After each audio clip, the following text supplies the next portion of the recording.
A copper tape antenna for PMR446. Hey guys, welcome back to the channel. So I thought it might be worth me doing a little project. So what I'm going to do, now this is inspired by a short I did a year ago. This is that's what remains of it. So it was removed from where I had it.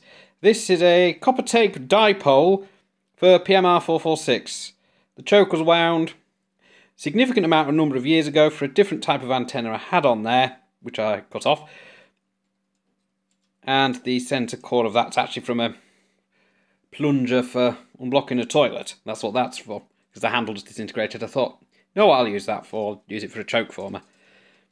Very, very short length there of RG58, because that is absolutely horrendous for PMR446. And the copper tape is simply this. That's all it is. And that is sold for keeping the slugs and snails out of your plants. That's what that's sold for. Because apparently it does actually work to keep slugs and snails out of plants, which I find a bit odd. So the elements for a PMR446 dipole are 16 centimetres each side, give or take. And this tape does solder quite well, as you can see from that. So I did a short on it, but I never actually did it. Now, I don't believe these antennas are that brilliant, but we'll see anyway. It's a little fun project for a rainy Sunday afternoon. Well, it's not raining at the moment, but it has been. So I'll need to measure off two lengths of that at about 16 centimetres. Got a plastic ruler which measures in inches and centimetres. This ruler's got a bit of muck on it, because I've just had to dig that out from somewhere where it looks like I might have spilled some tea or coffee on it. I didn't even know it was there, and I just saw it sticking out and I thought, yeah, I'm going to need that. I need a pen though. I'll grab this green Sharpie, this'll do. Other permanent markers are available. And we'll measure. This is going to be the fun part, because it has been on a roll. 16 centimetres from the end of the tape to where I want to cut it. And that would be roughly, although the ruler's not quite straight, so I'll try and straighten that out a bit. We're looking at about here. And that's where I want to cut that. So to cut that, all you need is a pair of scissors. I don't necessarily have a pair of scissors to hand, but I'm sure I can cut it with something inappropriate. And we can make the other half. I'll go find a pair of scissors first, because I don't want to do that.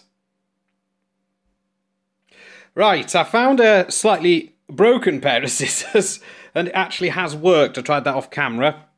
So that's the first 16 centimetres or so of dipole. Do it again for the other half.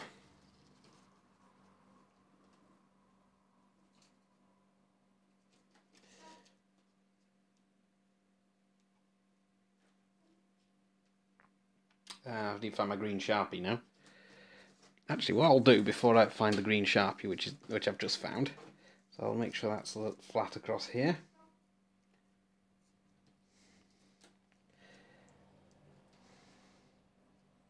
Now, the last time I did this, the SWR, if you look at the short, appeared to be relatively alright.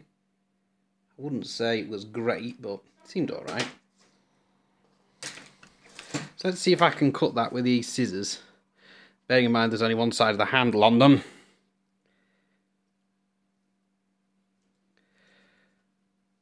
Try that again. And that has worked. Right, I'll get rid of them. They're horrible. Need a new pair of scissors, I think. I did have a pair of scissors, but I just don't know where they went. So these have got this backing on them, which is for sticking usually to plant pots, but we're going to stick it to a glass window. Yeah. Now what we next need to do is desolder the old bits from that. Shouldn't be difficult. So I'd much rather desolder the old bits than if the solder will heat up and the stuff will come off. Yep, so that's one side off. So we can get the other side off without burning my fingers, of course. That's going to be this one bit. It is copper and it will conduct the heat pretty quickly. There we go. So they're now off. And that is now ready to take some fresh solder. I might put some flux on that. I do have a flux pen that I've not actually used yet. So I put some fresh flux on these. That would be a good idea. Yeah, there's flux in the solder, but it doesn't hurt to put a bit of extra flux on those. And don't think I'll need it, but I'll put some flux on the 2 bits of tape as well.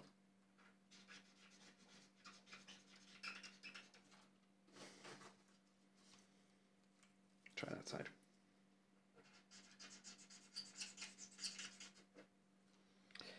Obviously I don't want to get this anywhere, so make a right mess otherwise. So that's flux. So what I'm going to do is I'm going to tin the ends of these 2 bits of copper tape. I'm not going to take the backing off. Okay. Should allow me to solder the wires into there just simply by reflowing them. Hence the flux.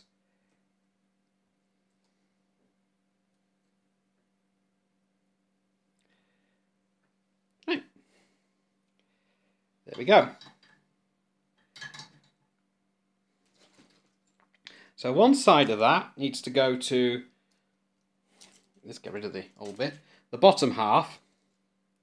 And one side goes to the top half. It's just a conventional dipole. Nothing fancy going on here. Hopefully, if I can reflow one of those into place,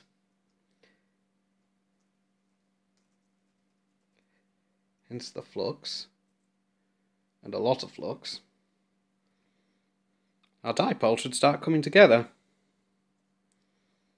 And it certainly is. So let's do the other half. This is where I'm going to have to swap hands and use my left hand for the soldering iron. I'm supposed to really use my right hand for the soldering iron.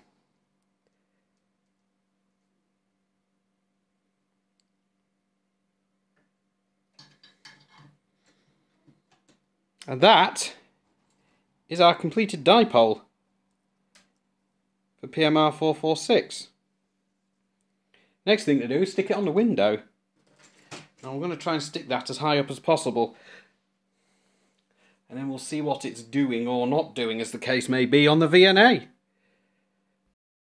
Okay, so this is the top corner of one side of the window of my shack. There's a nice tree out there, or two, that I could probably hide antennas in, but the one closest to the living room, which is slightly off shot, would probably be the one I'd do it in.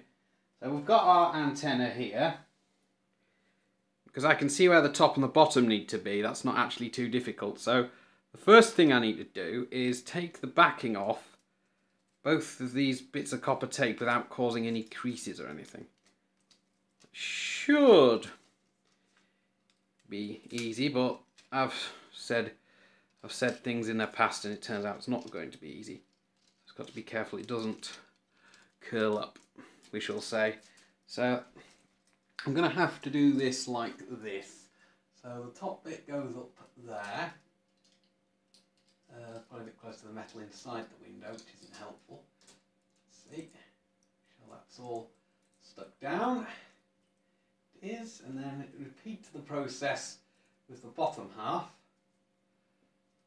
Hopefully I can do that. I can get hold of the backing without ripping it. we go. Without it sticking to itself either, because that's not what I want. Right. Which I think it has done in this case. Be careful if it has done that, because otherwise we'll have to repair that. That's something I want to be doing while I'm trying to do a video. And there's our bottom half. Okay. That's our dipole antenna roughly stuck on the window.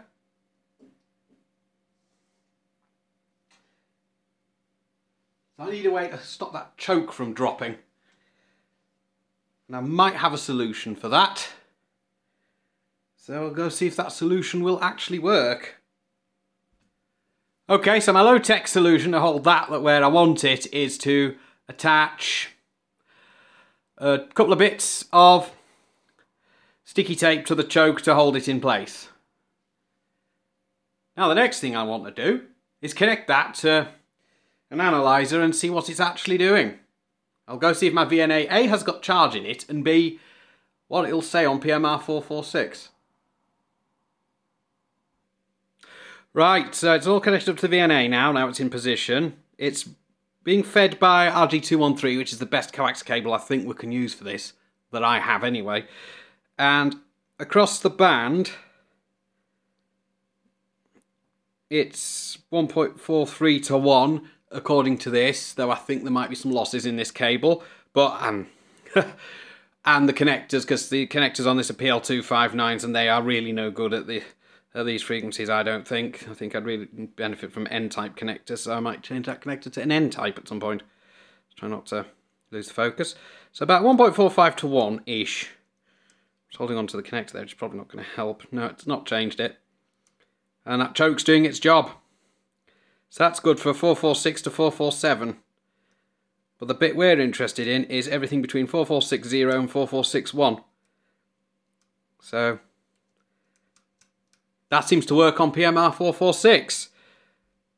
The reception test, I think, is in order. Okay, so I'm just about to go out, and I've got my shack computer set up to record the SDR. A bit of trial and error to get that right. As you can see, there's something not really that should be there. The antenna's up. The choke's kind of sunk a little.